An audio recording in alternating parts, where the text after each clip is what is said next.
Merci Pape Abdoulaye Der. Vous revenez sur cette antenne demain à partir de 7 h pour accompagner Jules-François Bocandé qui sera inhumé à Ziguinchor. Le collectif des étudiants non-voyants a campé devant le building administratif. Ses membres y ont passé d'ailleurs une nuit à la Belle Étoile. Ils réclament une orientation dans des universités spécialisées. En effet, au Sénégal, aucun cadre ne leur permet d'effectuer des études supérieures. C'est un reportage de Maïmouna Ndiaye et Ali Mbaye. Les bacheliers non-voyants ont passé leur première nuit à la Belle Étoile. Très remontés contre l'État du Sénégal, ils exigent une bourse de formation à l'étranger pour poursuivre leurs études. Nous avons des revendications liées à nos préinscriptions qui nous permettent d'aller à l'extérieur pour continuer nos études. Parce qu'aucune université dans ce pays n'est prête à nous accueillir. Et c'est pourquoi cette année-ci, on a fait une année blanche. Et depuis hier, nous avons décidé de faire un sitting prolongé. Ces étudiants ont entamé leur plan d'action depuis septembre 2011. Des revendications restées sans suite. Nous voulons que l'État prenne en charge les études supérieures des non-voyants. Et dans le passé, l'État a amené nos aînés en France pour qu'ils puissent continuer leurs études. Mais depuis 2008, il y a une rupture et nous ne savons pas trop les causes de cette rupture. Depuis hier, nous sommes là et pour être reçus par le Premier ministre, mais en vain, on a passé la nuit sous la Belle Étoile. Donc aujourd'hui, pour passer à la vitesse supérieure, nous avons décidé de partir au palais. Mais après cela, si on n'a pas eu gain de cause, nous allons plonger directement dans une grève de la faim illimitée. Parmi les 11 étudiants sortis de l'INEFJA de Thiès, 8 ont obtenu leur baccalauréat en 2011. Faute d'université adaptée à leur handicap, ils peinent toujours à poursuivre leurs études supérieures. On apprend que ces étudiants non-voyants ont été conduits au commissariat central de Dakar par les forces de police. Ce mardi, journée internationale de la famille. Alors, au Sénégal, le poids de la conjoncture sur l'éducation des enfants à la loupe dans ce sujet de Amina Sow et Gervais Yao. Les difficultés du quotidien éloignent certaines mamans de leurs enfants, situation qui, bien entendu, crée un certain manque chez les petits. Regarde. À mes enfants. Agnès Diouf, Koumba Diagne, deux mères de famille, deux vécus différents. Agnès vit dans son appartement à Grand Yoff avec ses deux enfants. Son quotidien, elle le sacrifie uniquement aux travaux ménagers et à l'éducation de sa progéniture. Je consacre tout mon temps à mes enfants. Leur papa est marié, il n'est pas toujours avec eux. En tant que maman, je suis tenue de surveiller mes enfants et de les donner une bonne éducation de base. Un quotidien différent de celui de cette vendeuse d'encens installée au marché de Grand Yoff. Le boulot ne me permet pas tout le temps de rester avec les enfants. Et puis toute la journée, ils sont à l'école, donc ils acquièrent l'éducation de base là-bas. Je n'ai que les samedis et les dimanches pour leur donner des leçons de conduite. Avec ces changements de la société sénégalaise, l'éducation des enfants subit actuellement de fortes mutations liées à plusieurs facteurs. Vous savez, les difficultés de la vie n'épargnent personne. Je gagne ma vie pour épauler mon époux dans les dépenses quotidiennes. La conjoncture économique difficile pousse certains parents à se détacher de l'éducation de leurs enfants, une attitude qui a des conséquences néfastes sur ces derniers. Amina Sow, merci. La diarrhée, souvent négligée au Sénégal, est en fait un réel danger pour les moins de 5 ans. La maladie tue en moyenne, tenez-vous bien, 20 petits par jour au Sénégal. Les spécialistes préconisent la combinaison SRO-zinc, celle de réhydratation par voie orale, un moyen simple pour renforcer le système immunitaire des enfants. Sujet de Nafissatou Silla Madani Mariga. La diarrhée tue chaque année 1,5 million d'enfants dans les pays en développement. Elle présente une réalité tragique pour de nombreuses communautés, notamment pour le Sénégal. La maladie touche particulièrement les enfants de moins de 5 ans. Les chiffres exacts au Sénégal, c'est qu'il y a en moyenne 20 décès par jour dus à la diarrhée. Ce qui fait dans l'année autour de 7000 décès dus à la diarrhée chez les enfants au Sénégal, ce qui est effroyable. Souvent, quand la diarrhée ne tue pas, elle affaiblit le système immunitaire des enfants et leur laisse des séquelles. L'Alliance Zinc pour la santé de l'enfant vise à améliorer l'utilisation du zinc et du SRO pour sauver la vie des enfants. La première conséquence de la diarrhée, c'est la déshydratation. Et la déshydratation tue rapidement l'enfant si elle n'est pas corrigée. Cette nouvelle solution diminue même les vomissements chez l'enfant. Donc s'il s'agit d'une diarrhée associée à des vomissements, en lui donnant la solution, on aide l'enfant à faire moins de vomissements et à diminuer la gravité donc, de la diarrhée, surtout quand c'est associé au zinc. Pourtant, des méthodes simples existent pour prévenir cette pathologie. Pour prévenir la diarrhée, c'est surtout une hygiène à tous les niveaux, l'hygiène du milieu, l'hygiène corporelle pour l'enfant. Il y a des moments clés qui doivent, où la maman doit systématiquement laver les mains de l'enfant, mais elle-même doit se laver les mains. Le programme de traitement de la diarrhée avec les suppléments de zinc associés aux sels de réhydratation par voie orale aura certainement un impact positif sur la santé des enfants. Le ministère de la Santé a ainsi noué un partenariat dans ce sens avec le gouvernement du Canada.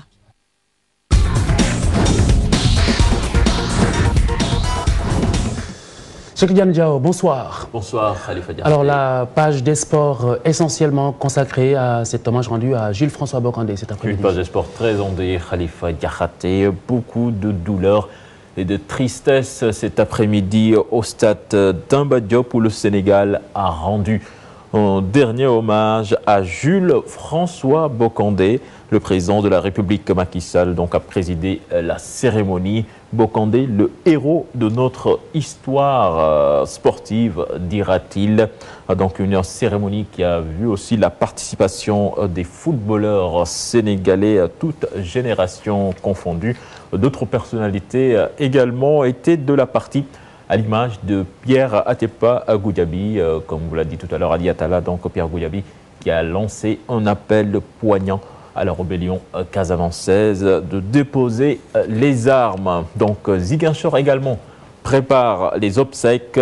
Le cimetière de Santhiaba donc, a fait peau neuve pour accueillir la dépouille mortelle de Jules-François Bocandé.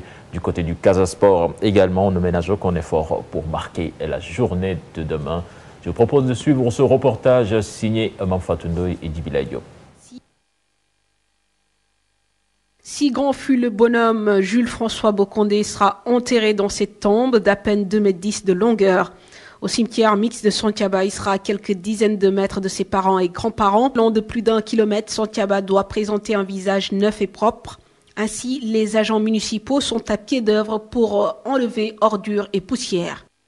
Rien ne sera trop beau pour le Jules de la Verte Casamance. Bocandé aura droit à tous les honneurs afin de reposer en paix dans sa dernière demeure, dans sa ville Ziguinchor, une ville pour laquelle son cœur a toujours vibré. Que nous voulons en faire un très grand événement, à la dimension bien entendu du disparu. Comme vous le savez, Jules, c'est le Jules national.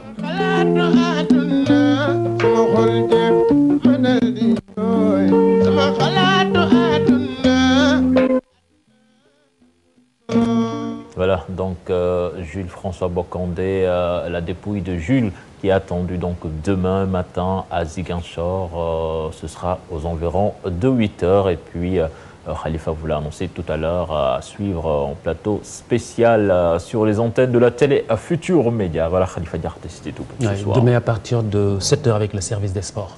Merci Cheikh Tidiane Diao. Focus ce soir sur les différents impacts de l'abrogation de la loi sur la surtaxe sur les appels entrants internationaux, mesure qui entre en vigueur ce jour. Nous en parlons dans les 2 minutes avec Aminata Thiam Dramé, chef de service marketing opération à la Sonatel. Mais tout de suite, voici ce récit de Fatou Bintou Kanté. C'est ce mardi 15 mai 2012 que prend effet le décret numéro 2012-500 abrogeant le décret numéro 2011-1271 du 24 août 2011. Cette loi qui institue un système de contrôle et de taxation des communications téléphoniques internationales entrant en République du Sénégal. Les négociations que le gouvernement d'Abdoul Mbaye, Premier ministre, avait entamées avec tous les opérateurs de téléphonie au Sénégal avaient abouti à la signature d'un protocole d'accord le 5 mai dernier. Un protocole entériné par un décret examiné et adopté en Conseil des ministres du 10 mai dernier. Une victoire pour les opérateurs mais aussi pour le Sénégal. La société de téléphonie Sonatel exprime sa satisfaction et rappelle que cette mesure de surtaxe en 7 mois et demi d'application entre 2011 et 2012 a fait chuter le trafic entrant et entraîné une inflation des prix à l'arrivée et départ du Sénégal. Cette baisse du trafic entrant serait de l'ordre de 25 à 30% pour la Sonatel, impactant sur les résultats nets et l'impôt perçu par l'État. Des pertes estimées à 15,6 milliards de francs CFA sur le chiffre d'affaires et 7,5 milliards de francs CFA sur les charges rien que pour la Sonatel, en plus de la hausse généralisée, la perte de compétitivité du Sénégal sur le marché du dumping et l'augmentation de la fraude. Rappelons que comme en 2010, avec l'application d'une telle surtaxe, pendant une période de 4 mois, le décret 2011-1271 du 24 août 2011 institue une surtaxe minimale de 41,35 francs sur les appels entrants internationaux. Ce décret indiquait aussi une quote-part de l'État facturée par l'ARTP aux opérateurs de 49,20 francs sur le mobile et de 75,45 francs sur le fixe, soit une hausse de 62% des tarifs internationaux entrants. Mais avec la levée de la surtaxe ainsi que l'annulation des pénalités de retard, les opérateurs de téléphonie mobile devront concéder une contribution exceptionnelle sur leur bénéfice net d'environ 10 milliards en 2012, tout en acceptant un relèvement de l'impôt sur les sociétés de 25 à 30% à partir de 2013, afin de permettre à l'État d'équilibrer son budget. Ce sont là les termes du protocole d'accord encore signé entre les opérateurs et le gouvernement. Toutefois, la Sonatel dit tout faire pour que les prix de la minute vers le Sénégal reviennent à la normale le plus rapidement possible sur le marché du détail. Déjà, dès la signature du protocole, Sonatel avait dans ce sens envoyé des courriers à la quarantaine d'opérateurs internationaux avec lesquels elle est en partenariat à travers le monde. Ces opérateurs qui achètent du trafic en gros devraient rapidement répercuter ces baisses jusqu'au marché de détail dans les pays qui appellent le Sénégal.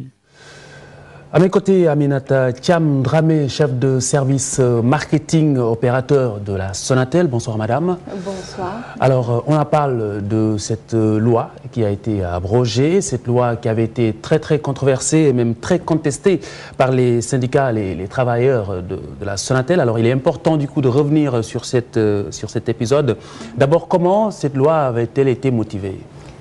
Alors, comment elle a été motivée, je ne crois pas que les opérateurs soient bien placés pour vous l'expliquer. En tout cas, ce qui nous a été présenté, c'est que c'était un décret qui permettait de surveiller le trafic international entrant au Sénégal et qui permettait également de lutter contre la fraude. Or, je pense que les premiers intéressés pour lutter la fraude, c'est les acteurs eux-mêmes, c'est-à-dire les opérateurs. Parce que l'impact, c'est plus les opérateurs qui le ressentent. Mais il semble plutôt que cette démarche, que cette surtaxe favorise plutôt la fraude. Exactement. C'est un peu ça l'aberration. Comment vous l'expliquez? Alors ça, on a essayé de l'expliquer. Je pense que ce décret a été retiré parce que justement, il y a eu du recul et une clairvoyance. On a en face des gens qui comprennent effectivement qu'augmenter des tarifs peut engendrer une augmentation de la fraude. Parce que plus les barrières sont élevées, et évidemment, plus les gens sont tentés de faire de la fraude. Je vous explique rapidement comment cette fraude se manifeste. Les opérateurs internationaux qui nous envoyaient du trafic avant cette surtaxe, on leur disait qu'une minute qui se terminait au Sénégal, c'était 92 francs sur le mobile et 65 francs sur le fixe. Avec ce décret, le gouvernement nous a fixé un tarif flat, donc un tarif valable pour le fixe et pour le mobile de 141. Et ce qui se passait, je pense que vous avez dû le vivre, recevoir un appel de l'international et sur votre mobile, vous voyez un numéro... Donc l'appel est intercepté. Et intercepté, donc des individus mal intentionnés ou des fraudeurs, comme on peut l'appeler, qui mettent des liaisons Internet avec des SIM à l'extrémité et qui masquent le trafic international en le faisant passer pour du trafic national.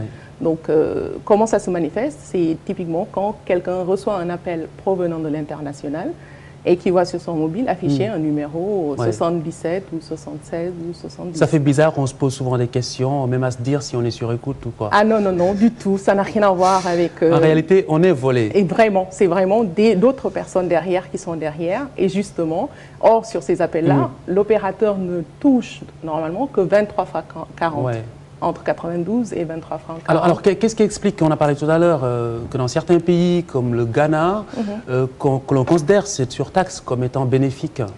Alors justement, le Ghana, j'en profite juste déjà pour rappeler que sur cette surtaxe n'existe que dans des pays, on peut dire, instables politiquement, ou dans des pays où effectivement il y a de la fraude.